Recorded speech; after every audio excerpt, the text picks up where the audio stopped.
How Trump woke me up for surprise interview, and the key takeaways. Donald Trump makes a habit of calling reporters out of the blue. The U.S. president seems to prefer an off-the-cuff telephone conversation to a sit-down interview on camera. On Monday evening it was my turn. And I'll be frank with you, I was asleep when the White House rang. I'd spent the best part of 5 days believing there was an outside chance I would get an interview with him, to mark a year since the attempt on his life in Butler, Pennsylvania. My reporting from that shooting had made global headlines and probably caught the president's attention. So I judged that perhaps that connection might be a way of securing a presidential interview, pretty rare things for foreign news organizations in the U.S.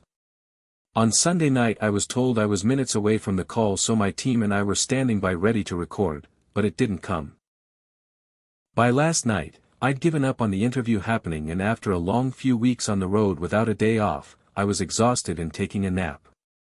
Then the phone rang.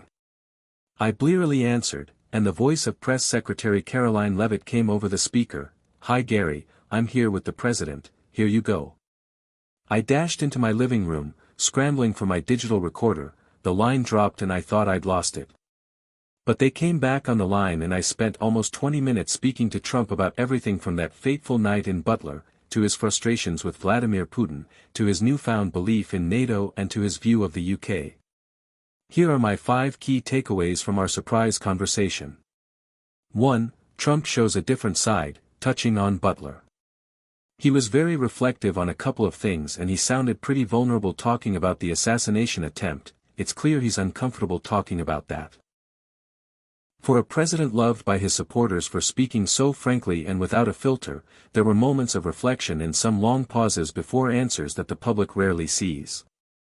When asked if the assassination attempt had changed him, the president conveyed a hint of vulnerability as he said he tries to think about it as little as he can. "I don't like dwelling on it because if I did, it would be, might be life-changing. I don't want it to have to be that." Elaborating, he said he liked the power of positive thinking, or the power of positive non-thinking. There was also a very long pause when I asked him if he trusted Russian President Vladimir Putin. Eventually he replied, "I trust almost nobody, to be honest with you." "I'm disappointed but not done with Putin," Trump says. 2. No commitment to U.S. deportation numbers. Turning to domestic American politics, I asked whether the president's plan for mass deportations was working. Both in terms of speed, and given that some individuals were being swept up who the president perhaps wouldn't want to see deported. The president insisted his team H.